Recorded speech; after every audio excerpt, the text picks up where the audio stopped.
Welcome back. You're watching The One. Our five psychics have gone in search of Ned Kelly's final resting place. Now, they came face to face with his armour.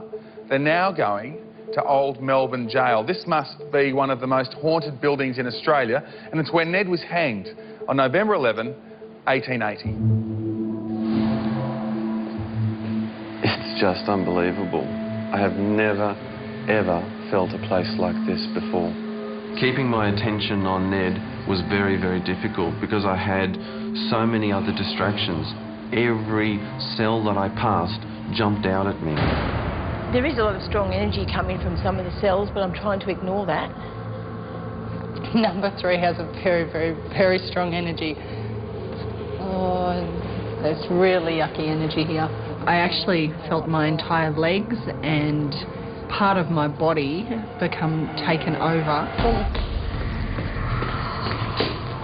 And I started marching very fast down the corridor to number 3. Okay. Guys, you want to help me out here? Only because I reached out for help from my guides that I managed to stabilise myself, but I was being taken over by number 3, whoever he was. He was very, very strong, and it was really scary. Tuning into Ned Kelly through the armour, I did feel like I connected to him. I was hearing a voice, which I believe was his, and he was saying to me that the big issue for him was his mum, and he wanted to settle that score. Something that comes through in Ned Kelly's letters is how much his mother is, in many important ways, at the heart of his fury. Pains in the stomach, very strong. Nausea. I'm just getting more and more succinctly, you know, it was about mother, it was about mother, it was about mother. And aggression, the anger that just comes up with that, it just wells up. It wells up and it just, there's outrage, you know, and it's like... And that's something that you find again and again. So the mother and the anger about the mother come through very powerfully in the letters. Oh. I went up to the gallows and the energy up there was incredible. It felt like I was moving towards my own execution. Oh, there's a really strong spirit voice. But I'm seeing a pocket watch. And I'm seeing that the pocket watch, for some reason, is particular to Ned. I don't know if one was taken or if he gave it to someone in the jail. Although not really widely known, one of the policemen that Kelly shot at Stringy Bark Creek had a gold watch which Kelly purloined and was wont to sort of dangle in front of other prisoners in subsequent hold-ups. It became something of a talisman for Kelly. I got to feel the noose getting tighter. I felt the choking. It's an awful sensation, and I could feel every single bit of it. I think this process would probably help with the challenge if I've managed to convey his thoughts and feelings in a way that he would be happy with.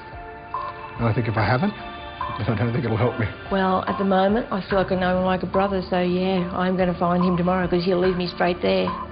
I'm connecting with Ned, among other spirits here, so I'm hoping that this will definitely help me. The clue that comes to me is it's under the ground, next to the wall, 2 walls, in a corner, buildings all around. Thank you, Ned. We're in a pretty interesting place now, aren't we? I'm not sure what to make of this, Stacey. Like, I'm not sure what I'm feeling or about it. You know, for psychics, we're very sensitive to energy and sensitive to emotion. So it's quite a traumatic place, this. And I've got no, you know, I'm sure that's how they're feeling. Right. I think what we're seeing at the moment, from my point of view, is some people letting their imaginations get away from them, quite frankly. Why would somebody stand there in that much anguish?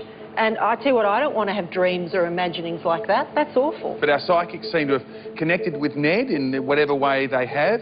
But the question remains, can they confirm where he was buried?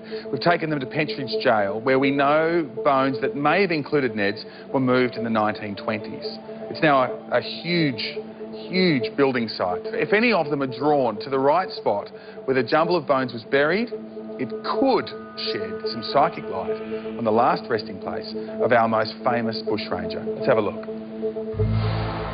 After last night in the jail, I was shattered today. It took everything out of me yesterday. I want to go straight down.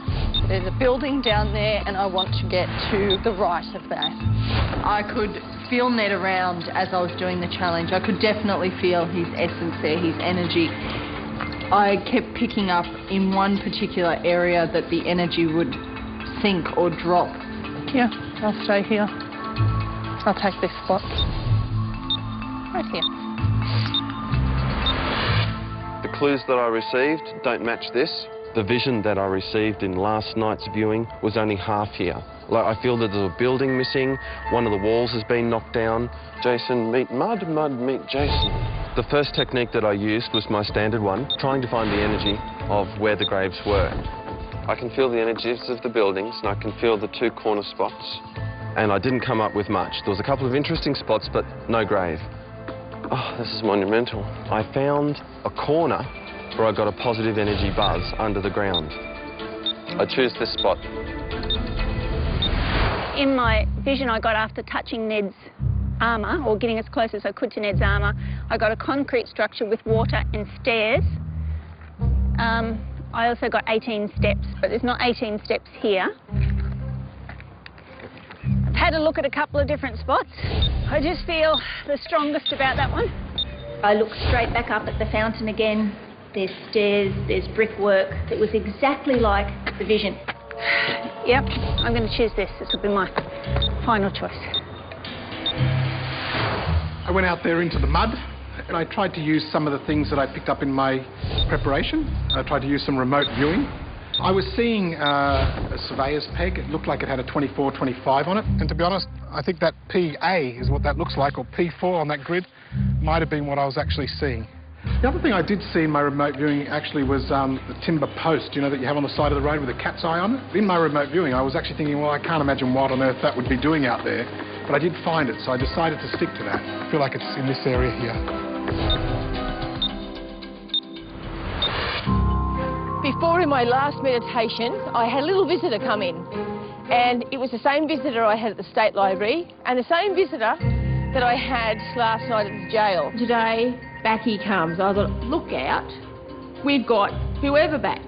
I don't know if it's Ned, I don't know if it's just another spirit who wants to get in on the game, but I'm following his direction. And as I'm walking down the stairs, I can feel he's getting more and more excited. I get the feeling that this guy really wants us to succeed. I feel sick and I feel anxious. I feel a bit of sadness here. Hey, I want to cry, but I'm not going because that would make my mascara run. But this is the place I was drawn to immediately.